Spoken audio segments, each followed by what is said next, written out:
ఇవాళ degree college లెక్చరర్లకు 15 సంవత్సరాలైంది తెలంగాణ రాష్ట్రం రాకముందు 2011లో నోటిఫికేషన్ ఇస్తే ఇప్పటి వరకు డిగ్రీ కాలేజ్ లెక్చరర్కి ఇవ్వలే నోటిఫికేషన్.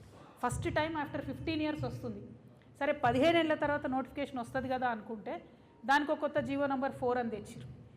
మామూలుగా నెట్ సెట్ జరుగుతుంటుంది, national eligibility test every year కేంద్ర ప్రభుత్వం పెడతానే ఉంటుంది. 2 సార్లు పెడతారు, వాళ్ళ టైం టేబుల్ ప్రకారం జరుగుతుంది. ఇక్కడ స్టేట్ ఎలిజిబిలిటీ టెస్ట్ పెట్టాలి, ప్రతి సంవత్సరం పెట్టాలి. కానీ ఈ ప్రభుత్వం వచ్చినాక 3 ఏళ్లలో ఒకసారి పెట్టిండ్రు. మీరు సెట్ పెట్టారు, మీరు డిఎల్ ఎగ్జామ్ వేయబట్టి ఎట్లా క్వాలిఫై అవుతారు పిల్లలు? 1, 2 ఎన్నడూ అంతకుముందు డిగ్రీ కాలేజ్ లెక్చరర్ ఉద్యోగాల్లో ఇంటర్వ్యూ లేదు. ఇప్పుడు కొత్తగా ఇంటర్వ్యూ పెట్టి దానికి 10 మార్కులు పెట్టిండ్రు. ఎవరి కోసం పెట్టిండ్రు? ఇంటర్వ్యూలు ఎవరికి ఫేవర్ చేద్దామని పెట్టిండ్రు. ఓకే, అది సరే 10 మార్కులే కదా అని విద్యార్థులు ప్రిపేర్ అవుదామంటే పిహెచ్డీకు 25 మార్కులను వెయిటేజ్ పెట్టిండ్రు.